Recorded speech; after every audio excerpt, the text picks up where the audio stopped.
Alhamdulillahirabbil alamin. Allahumma shalli wa sallim ala habibika Mustafa ka nabiyina Muhammadin wa ala alihi washabihi asma'in amma ba'du. Ketika orang Arab kesulitan mengartikan famathaluhu kamathalil kalbi in tahmil alaihi yalhas aw tatruku yalhas. Orang Tomak itu ibarat kayak anjing. Anjing itu kamu kasih makan ya tetap melet, menjulur-julurkan lidahnya, kamu ndak ya ndak. Imam Nawawi ditanya, ma wajhu sibbi, lalu wajah tasbihnya di mana? Beliau menjawab fit tomak. Jadi anjing punya dua sifat yang berlawanan. Di bab ilmu dipuji, nggak ada hewan yang mudah menerima ilmu kayak apa? Anjing. Sehingga Quran mengistilahkan wa ma 'allamtum minal jawarihi mukallibin. Hewan yang mudah diajari itu oleh Quran dibahasakan sudah menganjing. Karena anjing adalah hewan yang paling mudah apa? Diajarin, itu diakui oleh Quran wa ma 'allamtum minal jawarihi mukallibin. Tapi dia punya sifat yang sangat buruk sekali, yaitu nggak pernah puas.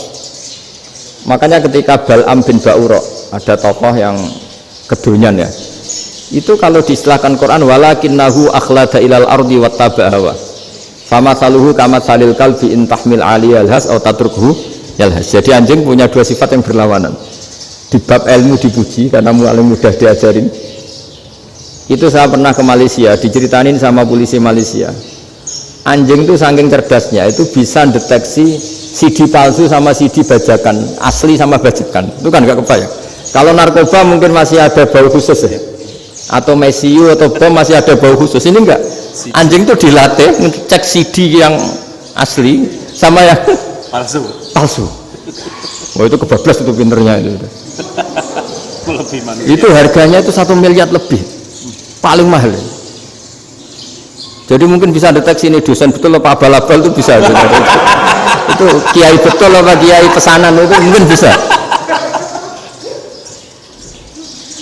Itu saya punya kitab namanya Al-Hayawanul Kubro. Itu cerita prestasi-prestasi hewan. Itu yang berkuras-kuras sampai berjilid-jilid. Itu ya cerita anjing.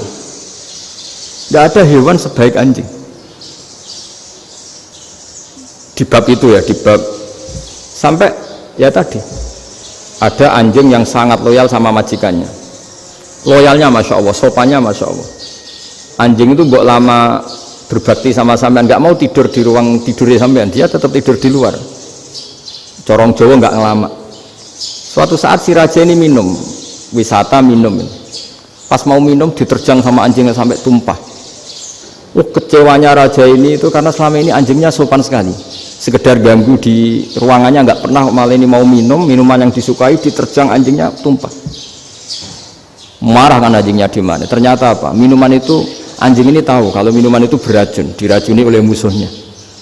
Itu saking hebatnya anjing sampai ketika ngawal rajanya itu tidak sekedar ada penjahat atau maling, bahkan trik-trik kayak minumannya diracun oleh orang lain tuh anjingnya tahu. Sehingga pas mau diminum diterjang sampai terus supaya nggak keminum. Makanya Quran istilahkan anjing itu apa? Wa ma 'allamtum minal jawarihi mukallibin. Hewan piaraan yang kamu ajarin nanti sampai sepinter anjing. Makanya Ashabul Kahfi itu ketika ngajak anjing tadi, beliau tidur, anjing itu tidurnya bil wasit. Wakal buhum basitun dzira'aihi bil wasit. Jadi dia tidur dalam posisi siaga. Loh coba anjing itu nggak pernah sekolah, karena dia posisi menjaga tidurnya itu kayak siaga gini, bukan ngorok semadep ke atas terlentang, itu enggak.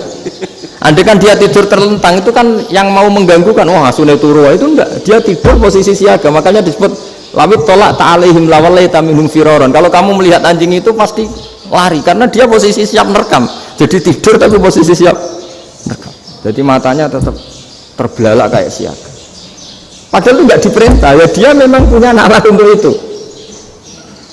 Ini disebut wa ma 'allamtum minal jawarihi mukallibin. Dan dalam teori modern juga gitu. Tapi dalam hukum Islam yang dianut mazhab Syafi'i itu anjing tetap najis. Ya sudah najis ya najis, tapi ada mazhab lain yang mengatakan tidak najis. Tapi tidak usah ngurmat anjing, geger nanti kalau rektor kampus punya anjing. Tapi ilmu itu bagus untuk kelangenan kadang. Andai kan tidak ada mazhab Malik, maka kita kesulitan menceritakan Ashabul Kahfi yang hewan piaraannya itu anjing. Tapi misalnya anjing disucikan, kita juga nanti susah menjelaskan hadis Nabi malaikat itu tidak masuk rumah yang di situ ada apa? Anjing. Maka ilmu itu, makanya kata Imam Syaroni, sebagian ilmu itu memang kelangenan, tapi nggak boleh jadi praktek. Tapi harus ada. Misalnya begini, contoh paling gampang. Api dalam mazhab Syafi'i kan alat pensuci hanya dua, air dan tanah. Ya saya ulang lagi, air dan tanah, yaitu tanah untuk mensucikan najis anjing. Imam Abu Hanifah menambahkan api. Mazhab Syafi'i itu agak kesulitan ketika ada batu bata dibikin dari tanah-tanah yang bercampur kotoran. Mazhab Syafi'i akan kesulitan karena di situ ada najis yang jadi materinya bata. Hukumnya gimana kalau nanti dipakai masjid? Tapi barokahnya ada beberapa mazhab. Abu Hanifah mengatakan dan api. Jadi apa tadi air, tanah, api. Alasannya masuk akal. Ketika usatul mukminin, orang-orang mukmin yang ahli maksiat itu sebelum masuk surga, kalau dia dosanya banyak itu dibakar dulu supaya suci. Emas itu untuk memisahkan dengan materi lain juga harus dibakar. Berarti api termasuk alat. Artinya gini, batu bata yang materinya dari tadi najis sekalipun ini menjadi suci karena ngalami pembakaran. Tapi kata Imam Syaroni, ilmu ini hanya sebagai ilmu. Jangan sampai kalau kamu mau wudhu gak ada air terus membakar diri lah, ini ribet kan. Jadi ilmu itu sebagian memang untuk kelangenan, karena kita butuh. Andai kan tidak ada mazhab Abu Hanifah, maka kita akan kesulitan pakai bata yang kita tahu cara bikinnya kadang di tempat yang kotor, di tempat yang najis. Tapi karena ini ngalami dibakar, maka hukumnya suci menurut mazhab Abu Hanifah. Dan itu sering ulama itu sampai apa? Saya punya kitab fikih namanya Fardul Masail. Pengandaian ada masalah. Jadi masalah itu belum terjadi tapi diandaikan. Misalnya kayak di Texas. Bumi itu bulat-bulat. Texas itu kalau dibor itu pas Ka'bah. Lalu kiblatnya di mana? Bumi ini kan hanya rubuk-rubuk seperempat, yang ada arah itu seperempat. Tapi kalau Ka'bah itu sama Texas atau Texas dengan Ka'bah itu lalu kiblatnya mana? Yang sudah bebas arah. Maka ilmu mengatakan mara'ahu muslimuna hasanan fawa indahu hasanun. Kamu jangan nuruti ilmu hakikat tapi nuruti mindset. Kalau mainstreamnya orang banyak seperti itu, mindsetnya orang sana misalnya Ka'bah sana ya ikut sana. Tapi ini tidak mewakili hakikat karena kalau yang 380 derajat itu kan terus ribet. Makanya ini kesulitan di bab-bab fikih. Ya saya ulang lagi, kesulitan di bab-bab fikih. Makanya fikih itu selalu bicara misalnya gini, ada orang sholat. Saya ulang lagi, setelah salam pertama dia kentut, itu sholatnya batal apa enggak? Itu lama berdebat. Yang dikatakan rukun sholat itu salam pertama, sehingga orang kalau sudah salam pertama maka sudah keluar dari sholat. Maka kalau kentut enggak apa-apa, wong yang keluar dari sholat itu salam pertama. Tapi lalu pertanyaannya, kenapa Nabi salam 2 kali, lalu yang kedua gunanya apa? Ribet kan, partai ini kalah pasti kalau ditanya gitu.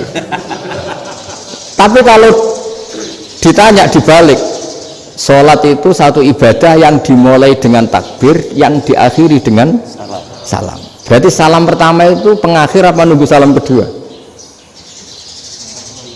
Pertama, di semua ulama bilang salam pertama. Kalau salam pertama sudah pengakhir, berarti pembatalan setelah itu nggak punya efek, nggak punya akibat. Itu kan ribet, debat fikih itu memang ribet. Fikih itu memang senam otak karena pertanyaannya mirip-mirip seperti itu. Nah, sampean milih mana? Milih salam pertama atau salam kedua? Pasti ulama milih salam pertama. Jadi anehnya fikih itu di situ. Misalnya orang mati, takbir itu berapa kali? 4 kali. Andai kan takbir 5 kali itu batal apa enggak? Satu ulama mengatakan 5 kali itu batal. Karena rukunnya sholat jenazah itu takbir 4 kali. Berhubung ini rukun, kalau nambahi ke 5 berarti menambahkan rukun. Kayak kamu sholat rukuk 2 kali kan batal, sujud 3 kali batal karena menambahkan apa? Rukun. Berarti kalau takbir 3, 4, 5 kali batal.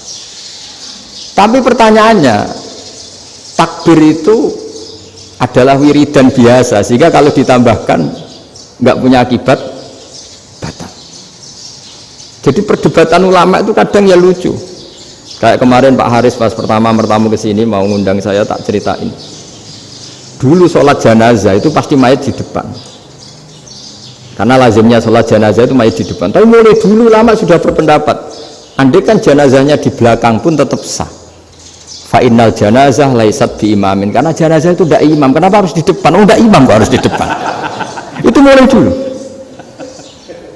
Sehingga ketika Arab Saudi pernah mengalami tragedi, ada orang yang dibungkus kayak mayit, ternyata senjata. Setelah di dekat Ka'bah dipakai. Dulu tragedi tahun berapa itu? Pokoknya pernah ada tragedi itu. Semenjak itu Arab Saudi kalau ada orang mati tetap di kamar mayit, terus ada sholat jenazah, padahal mayitnya di belakang yang jamaah.